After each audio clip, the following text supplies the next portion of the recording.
Getting a job in a new country, it's tough.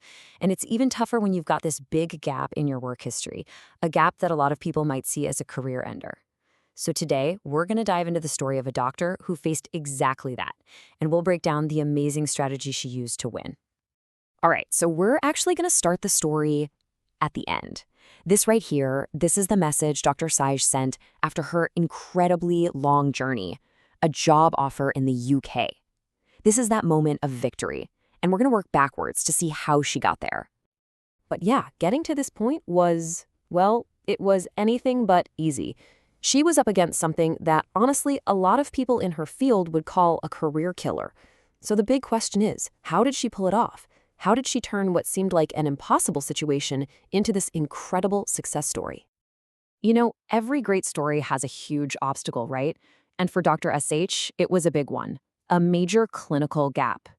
Now, a clinical gap, basically, it's the time a doctor has been away from practicing medicine. And for employers, it can be a massive red flag. 2.5 years. In the world of medicine, things move so fast, that's practically a lifetime. You've got to keep your skills sharp, your knowledge has to be totally up to date. A gap that long can make it feel almost impossible to jump back in, especially in a super competitive system like the UK's NHS. And look, if you're an international doctor trying to get registered and find work in a new country, a barrier like this can feel, well, absolute, like a brick wall. Honestly, it's the point where a lot of really qualified people start to lose hope. This was the mountain that Dr. SH was staring up at. So, how in the world do you conquer a barrier like that? It's not just one thing, right? It takes a real strategy. And for Dr. Shah, her whole approach really boiled down to two key things: just relentless persistence and some seriously smart preparation.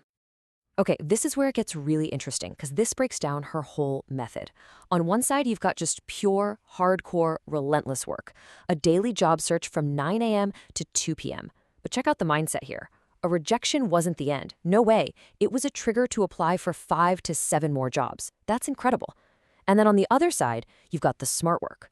She wasn't just firing off applications into the void. She was preparing, focusing on exactly what those UK interviews cover, and she reviewed those notes every single time to build up her confidence. And this just perfectly shows you what that persistence looked like, day to day. This wasn't just a 9 to 5 thing. It was a mission, woven right into the fabric of her daily life. Drop off the kids at school, and bam, straight into the job search. And get this, getting a rejection wasn't the downer at the end of the day. It was the fuel to send out even more applications. That level of resilience is just wow. All right, let's talk about the smart preparation part, because this is so key. See, she wasn't just brushing up on general medicine. She was targeting the very specific, non-clinical stuff that's absolutely critical in the NHS. Knowing about clinical governance, or audits, or quality improvement projects. That shows you get the system, not just the science. And what's the result of all that? Confidence. Pure confidence.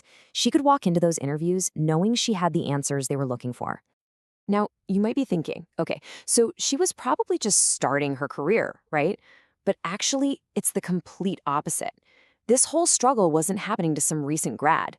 This was happening to a seasoned, incredibly qualified professional. And that to me makes her story even more powerful. 15 years. Just let that sink in for a second. A decade and a half of hands-on medical experience. So this was never about her qualifications or her ability to be a great doctor. It just goes to show you that even when you have this deep well of expertise, those systemic barriers, like a clinical gap, can be just a massive challenge to overcome. And just look at her credentials here. We're talking an MD, a fellowship in rheumatology. She'd already passed parts 1 and 2 of the super prestigious MRCP UK exam. Plus, she had experience in teaching and research. These are some seriously impressive credentials.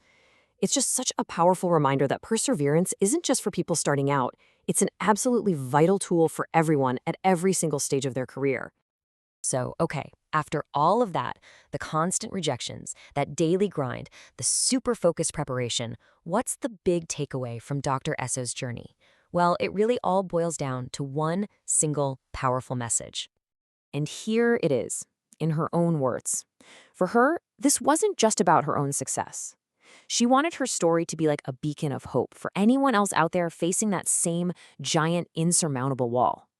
It's a message that just screams, it is possible. Just don't give up.